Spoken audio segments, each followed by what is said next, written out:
My name is Harold Wexler. I'm 63 years old. And for the better part of 3 decades, I held the keys to everything at Halberton Systems.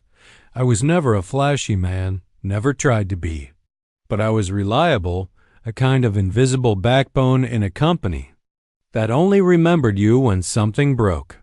HVAC, power outages, server room leaks, vendor arguments, chemical compliance. I was there before the building lights came on, and still thereafter most people were microwaving leftovers at home. It was a Thursday morning, gray and ordinary. I just refilled the vending machines and was halfway through logging a repair ticket for a faulty exhaust fan when I got the calendar invite. 10:15 a.m. Performance review, Conf. B. That was strange. Reviews were never done solo. Never unscheduled, and definitely not this close to Christmas, but I went, of course. I always went where I was told. Inside Conference B sat Lindsay Geller, Director of Ops, and the man I didn't recognize. Legal? HR? Consultant? He didn't introduce himself. Just nodded. Lindsay gave me a closed-lipped smile that didn't quite reach her eyes. Harold, she started, flipping open a folder that had clearly been rehearsed. We appreciate your years of service. Truly. And that's when my stomach folded in on itself. We've had to make some tough decisions in light of upcoming restructuring efforts. You'll be receiving a separation package. Effective immediately. I didn't say anything. Just watched her lips move. This is not a reflection of your work. It's just ... Strategic realignment. The company is shifting focus toward leaner, more agile operations. You've been incredibly valuable, but I held up a hand. Please don't finish that sentence. She stopped. I looked at the papers laid out before me like a bad magic trick. Final check breakdown. Cobra coverage. A prepaid FedEx envelope for my badge. And a summary of what I wouldn't be getting, notably, the full retirement package I'd worked 29 years and 10 months to qualify for. 2 months short. 60 days from the promised land. You have my start date wrong, I said quietly, finger tapping the HR form. I began in October of '94, not December. You've got the revised date from when they rolled over the system. The unnamed man, the one sitting too still, cleared his throat. Actually, Mr. Wexler, your formal hire date per our current system is December 2nd, 1994. No, I said calmly, pulling a folded copy of my original offer letter from the front of my clipboard. This is my hire date. Silence. Lindsay's lips pressed tighter. We'll need to review that. I'll wait. The man stood. You'll need to take that up with HR directly. We're just here to begin the offboarding process, I chuckled. Not because it was funny, but because it was surreal. Offboarding? You make it sound like I'm logging out of a Zoom call. The rest happened the way these things always do. Badge returned. Keys dropped into a cheap manila envelope. Security walked me to the exit like I was carrying classified documents instead of a lunch pail and a pair of worn-out work gloves. Outside, the cold didn't bother me. But the quiet did. For 29 years, that building had echoed with my footsteps. I'd cleared snow from the entrance steps before Lindsay even had a desk. I'd rewired server racks during 2 office floods. I'd kept every generator humming through every blackout and every heat wave. I knew the smell of that building when the ducts got clogged, when the new carpets went in, when someone tried to microwave fish. And now it wasn't mine. I drove home in silence. Didn't even turn the radio on. Just let the hum of the tires keep time with the thoughts clanking around in my head. It wasn't until later, after I'd placed the stack of termination papers on my kitchen counter, that something started to itch at the back of my mind. 60 days. That's all I had left before I hit the magic number. And now they were slicing me out of it, like it was coincidence? I pulled out the file drawer beneath my desk. Out came the accordion folder. Pay stubs, annual reviews, memos, schedule rosters, and yes, my original employment agreement. The one signed with ink and stapled to the onboarding checklist. October 3rd, 1994. My official start date. I texted Margot Chun. She used to work in payroll. Smart, stubborn, always kept duplicates of everything because you can't trust upstream accounting. She picked up on the third ring. They're pulling this crap with you too? She said. Two? I asked. You're not the first. Harold, 3 people in October, 2 more last month. All of them were a few weeks shy of hitting full benefits. I blinked. Did they fight it? One tried. Got offered $10K in hush money and a glowing letter of recommendation. And the rest? Walked away. Who wants to drain their retirement on legal bills? I sat down hard. Harold, she said gently, do you still have your files? Every single one. Then maybe it's time you talk to someone who knows how to use them. Asterisk the next morning. I stood in front of a 2-story office in a business park I'd driven past 1,000 times without ever noticing. The sign on the door read, Dorsey Employment Law and Consulting, in small, brass letters that didn't need to advertise. The woman who opened the door had the kind of presence you don't forget.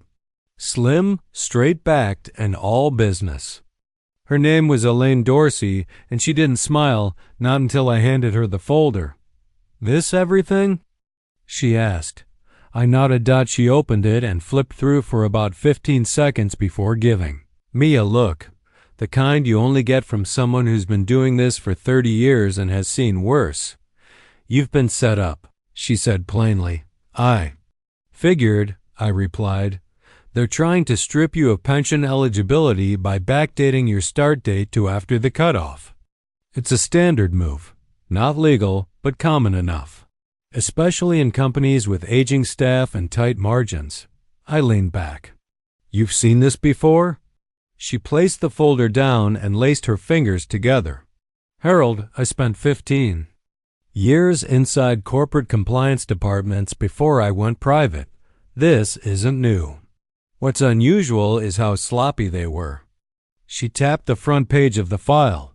You've got the original offer letter, time-stamped emails, your signed acknowledgement from '94. You've got a 29-year paper trail that doesn't match their exit paperwork. That's not a gray area, that's fabrication. I blinked slowly.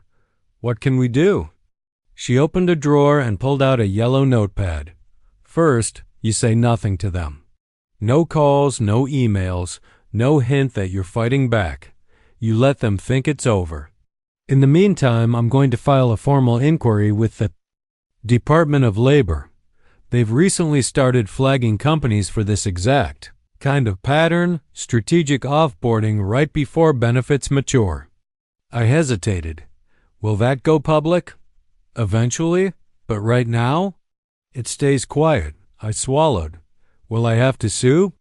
She shook her head. Maybe. But ideally, you won't have to lift a finger. What you have is clean. If they blink, they'll settle. If they dig in, we file federally. And if there's a pattern, if you're not the only one, this becomes something bigger. I wasn't used to being the one who needed fixing. Elaine ... Do I stand a chance? Her answer came without pause. You're not just owed a pension. You're owed damages. And based on how far they pushed this, someone higher up probably signed off. That hit harder than I expected. She leaned forward. Give me 5 business days. Don't talk to them. Don't post online. Just wait. If they're as reckless as I think, they'll make the next move. I stood, thanked her, and left quietly. The silence in my truck felt different this time. Not empty. More like something was building under the surface. That night, I couldn't sleep. I found myself going through old documents like a man cleaning a wound. Vendor logs, repair tickets, anniversary recognition letters, training guides I wrote, all the invisible glue. I'd poured into that building, and then I found it, a memo from 2 years ago. Asterisk asterisk legacy employee. Cost reduction initiative, asterisk asterisk. Disguised as an internal proposal. The language was generic, but the intent was clear. Optimize, reassess, transition out, no names, no directives. Just carefully constructed justification. But I remembered that memo. And I remembered the sudden transfers that followed it, the electricians, the janitorial lead, even Marcus, the IT guy who'd been there 15 years, was gone 6 weeks later. It wasn't just me. Elaine called on Tuesday. We have movement. My heart skipped. Already? They tried to file a legal shield, a corporate clause in their termination paperwork that attempts to block retroactive claims. But it's flawed. It contradicts their own handbook. Which means they're bracing for a complaint. I stayed quiet. She continued. Harold, I also spoke to someone else who used to work there. She's willing to come forward. Says she was let go 9 weeks before her pension kicked in. She was too afraid to push back until she heard your name.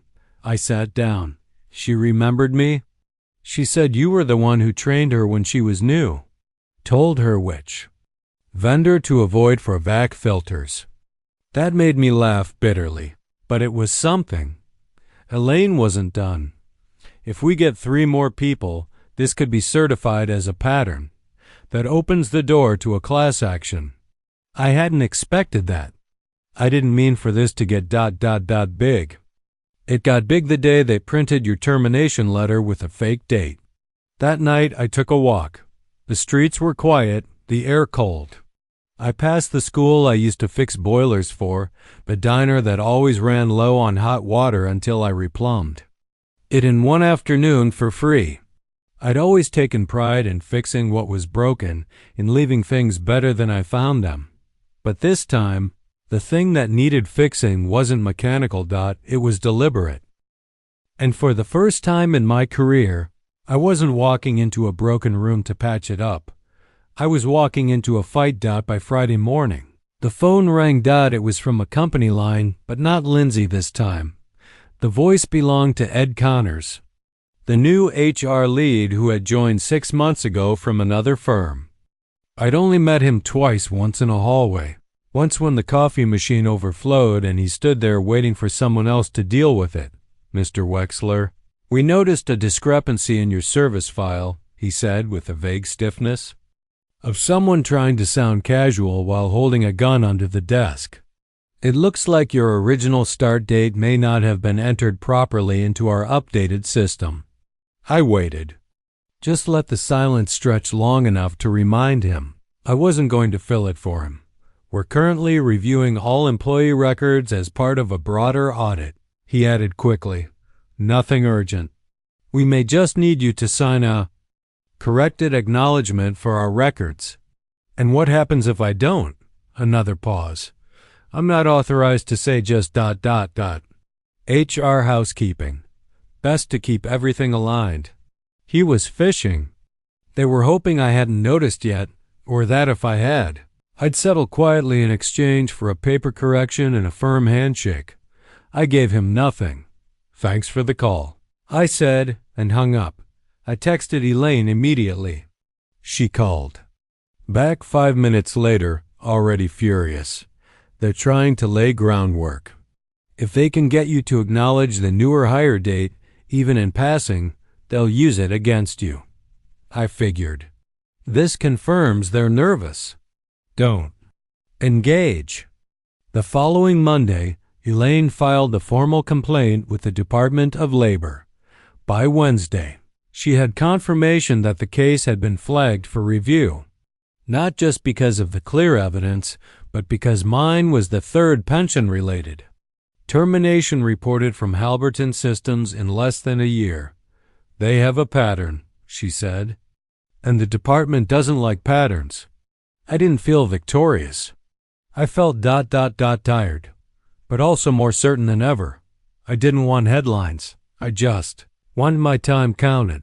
2 weeks later, I was sitting at the DMV waiting to renew my truck's registration when my phone buzzed again. This time, it was Lindsay. She didn't leave a voicemail, just a missed call and a vague follow-up email. Greater than asterisk, hi Harold. Let's find time to reconnect. I think we can sort this out in a way that honors everyone's contributions. Let me know when you're available. Asterisk Elaine saw the message and laughed out loud. They've read the filing. They know what's coming. I asked her, should I respond? No. Let them come to us through official channels now. If they want to negotiate, they'll have to do it through labor mediation.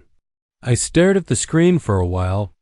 It was strange how quickly people who'd spent years walking past you without a word suddenly found time to reach out when you became a threat.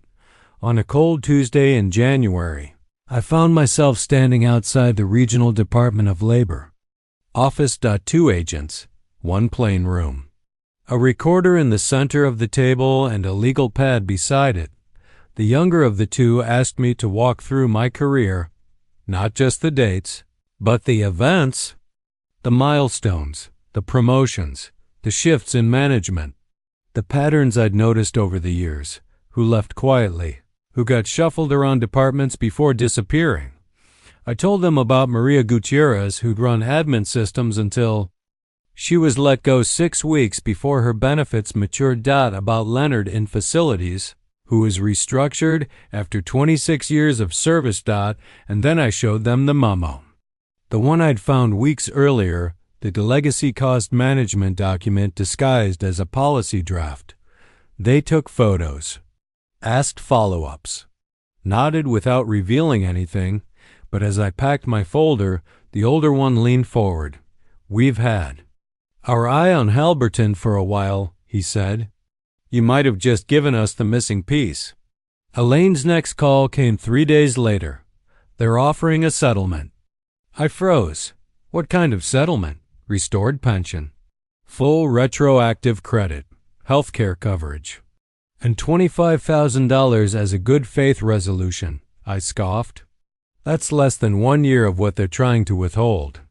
I know. It's bait. They want you off the board before this hits media. Do we take it? No, she said, calm and firm. This is just the first offer. The fact that they're making it means they know they're exposed. I rubbed my forehead. What happens next? We wait. We prepare. If they keep pressing, we take it to court. And if they're dumb enough to fight it, Discovery will tear their HR records wide open. I closed my eyes and let that settle in. This wasn't about bitterness anymore. It was about accountability. And maybe, for once, about changing what companies think they can get away with when they assume the people they fire won't fight back. 1 month passed, then 2. I spent the days repairing shelves in my garage, resanding an old desk my daughter had asked me to fix years ago, and walking longer routes through town than I ever had before. I wasn't working anymore, not for a paycheck anyway, but it still felt like I was clocking in. Just had a different kind of job. Then Elaine called again. They're folding. I didn't understand at first. She explained. The Department of Labor had finished its initial review and issued a formal notice to Halberton Systems. They were now under investigation for systematic denial of vested benefits. A rare classification, and one that usually triggered federal-level review. There's more, she added. We found internal emails. From who? Ed, the HR director. He'd flagged a list of employees over age 60 with upcoming retirement eligibility. The emails explicitly discuss performance reviews as a filtering mechanism to expedite strategic offboarding. Your name was on that list, along with 7 others. I sat very still.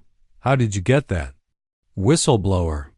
An internal IT technician who saw the writing on the wall and made a copy of the server archives.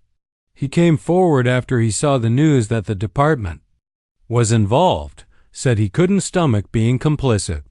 I didn't know what to say. Harold, she said, her voice quieter now. They weren't just trying to cut costs. They had a full strategy built around trimming off anyone who became too expensive. You weren't the first. You just had the paper trail. I nodded slowly. So what happens now? They're requesting a closed-door negotiation. No court. They want to settle everything, and quietly. The meeting was held in a law firm that smelled like pine furniture polish and fresh carpet glue. Elaine and I arrived first. 15 minutes later, a corporate attorney entered with 2 representatives. From Halberton. Not Lindsay. Not Ed. A woman from the board and someone from legal compliance. They didn't look at me directly. Just nodded once as they sat down and opened a red folder. Elaine didn't waste time. You're here to offer a full pension correction, yes? The company rep nodded. Full benefits restored, backdated. Healthcare reinstated retroactively. And she slid over a typed document. A compensation package totaling $90,000. We'd prefer not to litigate. Elaine didn't touch the paper. What about the others? The attorney cleared his throat. If others wish to raise individual concerns, we're open to handling those through similar channels. No, Elaine said. You're not. This is a class certification waiting to happen. And right now, you're holding on to a grenade. Without the pin, they stayed quiet. I stayed silent, too. I just watched them squirm.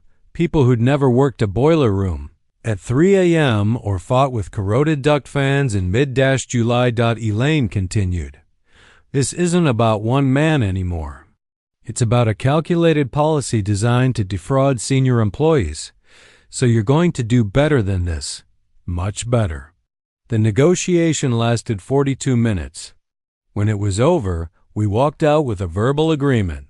Full pension reinstated medical coverage extended for life. $150,000 in damages. A written apology, drafted but not public. And a promise of internal compliance overhaul under Department of Labor supervision for the next 24 months. No headline. No court testimony. But the wheels were in motion now. 3 days later, the story leaked anyway. A local journalist got wind of the settlement after the whistleblower spoke anonymously to the press.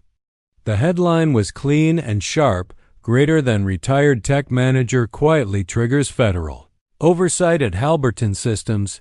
They didn't use my name. But people knew.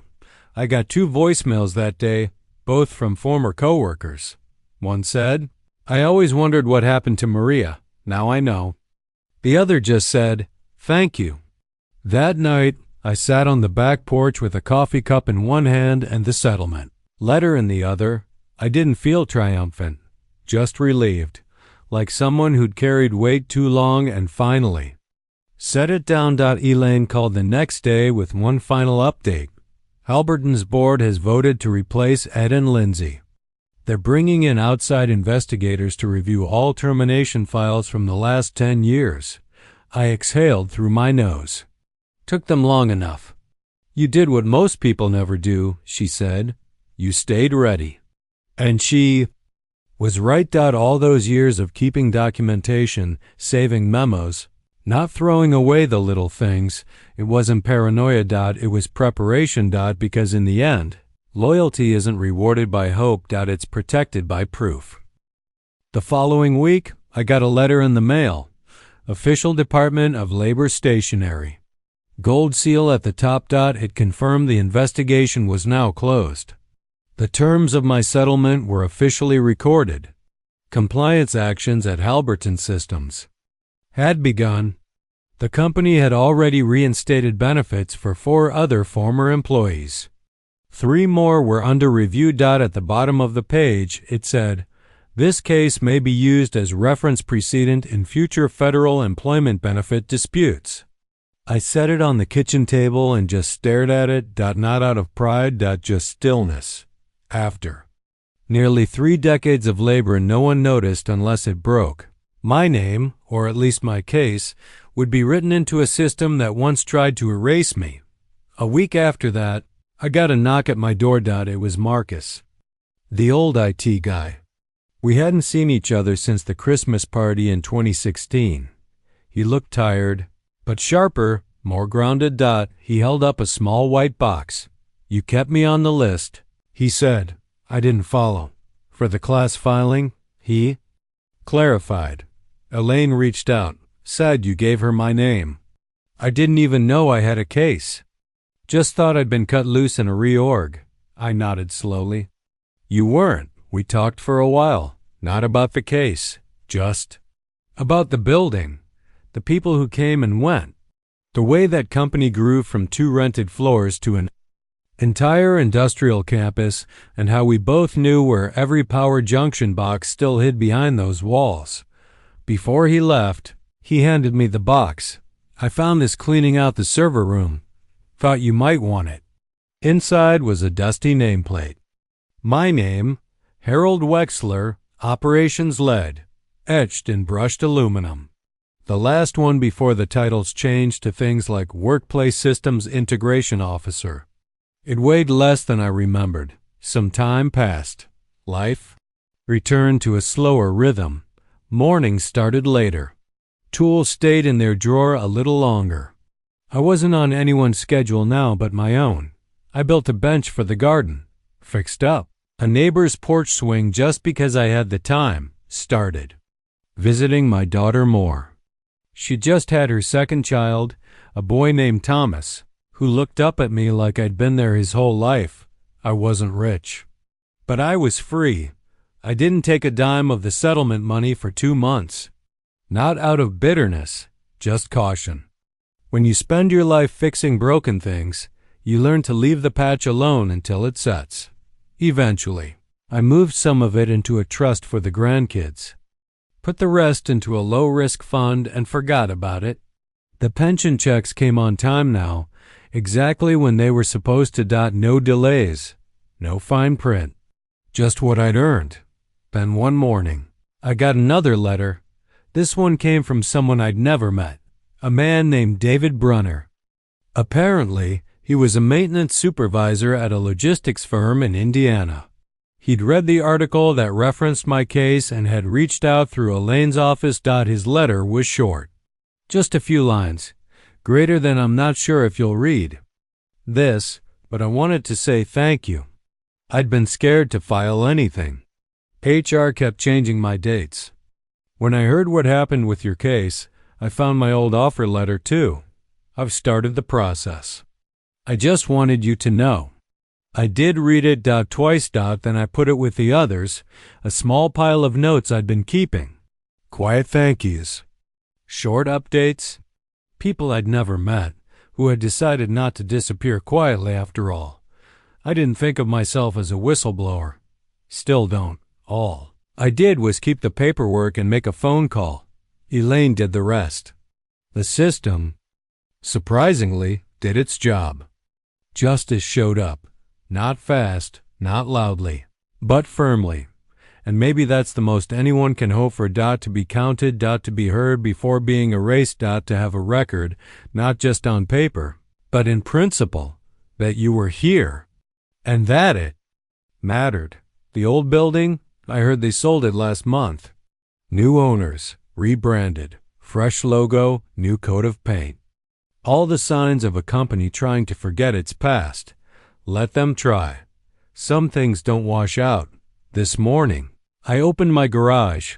The light caught the edge of that old nameplate on my workbench. And for the first time in a long while, I smiled. Not because anything was fixed, but because something stayed built. Something held. Something resisted the quiet theft of time and memory and said, asterisk, asterisk, not this one, not yet, asterisk, asterisk.